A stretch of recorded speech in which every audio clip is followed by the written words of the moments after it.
Y'all already know what it is. I'm putting my glasses on so I can see. Y'all already know what it is. It is Tell the Truth Tuesday.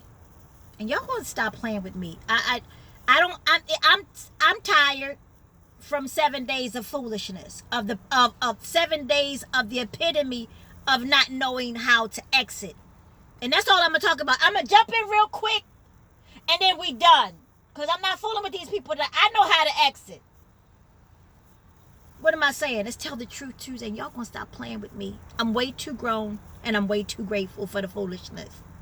And what I have discovered in these last 7 days, that there are humans who do not know how to exit at all. Don't know how to leave nothing at all. They have these things in politics and in other campaigns called exit polls. These are questions that are asked after an election or after a campaign to get a gauge on what happened. What was the experience for the people who participated in this particular thing? And the exit polls overwhelmingly suggested, I'm going to say it, that for this election 7 days ago, 55% of white women voted for 45. Ain't nobody even reacting. Don't nobody even get. That's over half of American white women. That means you bumped into one at the grocery. You bumped into her at Trader Joe's and she voted for the narcissist, for the grab your vagina, for the bigoted, for the racist, prejudiced, elitist, narcissistic. She voted for him. And she want to be your girlfriend. And she want to do the wobble with you and dance. No, ma'am. It's time to exit. The exit polls have revealed some things. And I'm side-eyeing. I'm side-eyeing all the Karens. All the Karens. I'm side-eyeing you. Because I know at any given moment, if it came down to it, you voting for that orange monster. But bigger than that is that there are a gabillion people who have a hard time exiting. Not just 45, who literally is holding a coup at the White House. Like refusing to go. Refusing to believe that don't nobody want your big head in the White House. Refuse to believe it. Think everybody's no way. There's no it's wrong. We got to dig up obituaries and see how many dead people voted. What? What kind of hackery is it? What am I saying? There are people who do not know how to exit, even if the polls tell you overwhelmingly that it's done. They don't know how to go. There are people who don't understand that your time is up in certain situations. The last Republican incumbent who lost for a second term, Bush, sauteed and do-si-doed his ass back to Texas and ain't say a mumbling word. He probably couldn't wait to get back to Texas and do what he do down there. But this dude, but it's deeper than that. I know that there are people right now sitting in situations, in jobs, in relationships, in churches that don't serve you anymore. Overwhelmingly, you know it don't do nothing for you. But you're scared to leave. You don't know how to exit. Because you are afraid of the exit wounds. I think I'm about to say this. You're afraid of the exit wounds. What's the exit wound? You ever notice like people have scars from things that happened to them a million years ago? There are people who have like leftover like remnants. Like if you look at Queen Latifah, she has a scar right here from an accident years ago. And that's a reminder. That's a reminder of the accident. There are people who have wounds that are visible. But deeper than that, there are people who have wounds that you can't see. You don't even know something wrong with them. I call them triggers. You don't even know that something is wrong with somebody because they've been through something and they came out and they still holding on to it, so there's pain. You ever see these people that if you they nervous because something happened. You don't know what happened, but something happened. They're like, don't do that. Don't be jumping. I'm sorry, I was sneezing. I wasn't trying to scare you. I was sneezing. She's like, you look like you jumping. Something happened. Something happened for that person to be that jumpy. That's an exit wound. And typically those are the kinds of things that keep people from leaving situations and jobs and environments that are toxic to their mind, body, and spirit. I'm going to say it. And so what I've observed is that there are a lot of people staying in places, in relationships, in churches, in jobs that are killing them. They don't know how to exit. They're afraid of the wounds. And all I can think about is Paul. I like Paul because Peter's my favorite because Peter's one of my favorites because he cussed and he carried a knife. And then I like Thomas because he ain't believe nothing. He ain't believe nothing.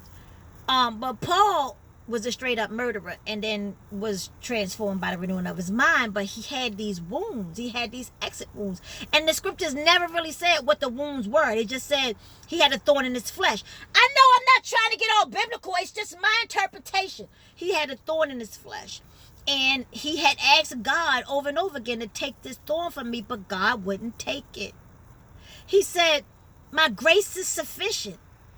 And I'm like, what? I know Paul was like, what you talking about, yo? I'm over here with this thorn. I'm over here doing all this good work. I'm rolling with JC now. And you can't hook a brother up. You got all power in your head. And God was like, nah, I'm going to leave that thorn right there. And it started me thinking, you know, I've been hearing that story for my whole life. And I'm like, why did God leave that exit wound? And God left that exit wound in my mind's eye so that Paul ass wouldn't become a narcissist. Wouldn't think that it's everybody else's fault but his. Wouldn't believe what the polls said. I think that thorn in his flesh was a reminder, you need me, yo. You're a bag of hot, slithering mess without me. So if I keep this thorn in your flesh, you're going to stay on your knees. You're going to stay humble. And so some of us got wounds that won't heal. They just won't. They'll be there. But not to torment us, but to keep us faithful and humble.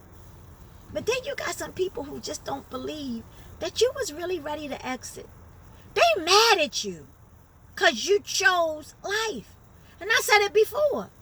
I had a sister reach out to me earlier and she said, you know, I really like the situation I'm in, but I don't know. I don't really need all of this. And I said, what is it that you want? And she shared what she wanted. And then I said, you know, the only way to get it is to go through. Ain't nobody talking back to me. The only way to get to the other side of anything is to go through it. I know that you think you can cheat and go around it. No, you can't go around it. You can't go under it. You can't go beside it. You got to go through some, to get the lesson, to get the wound so that you can stay humble. What am I saying? It is okay to stay and go through something because you're going to grow through that thing. Some of the reason why some of us keep going through the same bullshit is because we didn't stay long enough to get the lesson, and now we're repeating the cycle over and over again. Not I, kind sir. So I don't mind the wounds. I've got wounds. They're not visible wounds, but I've got wounds. But those wounds, I'm willing to do the heavy lifting so that I can get to the other side of the meaning of these wounds. Ain't nobody, no, I'm not, listen. I done seen people staying at churches dry AF. I don't know if you're supposed to say dry AF with a church. I already said it though. Church dry AF, but they stay there because their mother go there, their cousin go there, they got a pew named after them, but the church is dry, ain't learning nothing, don't believe nothing. The leadership is whack. I'm telling you, the leadership's still antiquated, thinking women can't speak and don't listen to a woman because that ain't of God. And I tell you what, I don't read what? Think that anything that's educational is not of God, that if you're a learned person, that you're going to be not of God. Foolishness. Raising your children in these spaces because you're afraid to exit. Sis, I know it's scary. I know the unknown is particularly scary for people. But I promise you, I would rather leave and walk up that mountain because I know there's a ram in the bush. But half of y'all don't want to exit because you're afraid of the exit wounds. 45 ain't trying to exit. He like a straight up clown. Overwhelmingly, they said, get the heck out of here. This is the first president in history. The first votes, the most votes ever in history. And the first president where it was parties thrown around the world when they actually called the election for Joe Biden and Kamala Harris. They had parties in different countries, in different states. People was dancing in the street like a dictator had died. Like the Ayatollah Khomeini had been captured, or like Idi Amin had been captured and kicked out. That's not by chance. The exit poll suggests it's time for your narcissistic orange ass to get up out of there. And there's so many indications for so many of us to get out of situations, but we just won't leave because we're scared. You got me all the way. You understand me? I don't care if I leave with one jelly bean and a toothbrush. I'm the heck out.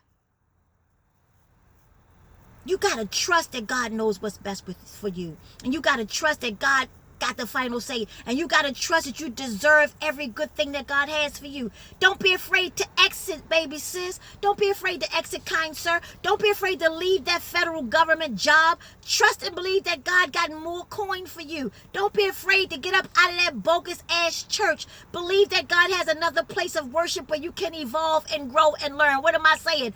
Exit and take the wound, because you're going to grow from it. And y'all going to stop playing with me, because I'm way too grown and way too grateful. You mad? Exit and watch and see what God will do. Y'all going to stop playing with me. I'm way too grown and too grateful. It's Tell the Truth Tuesday. Cash App INDIE, the letter M.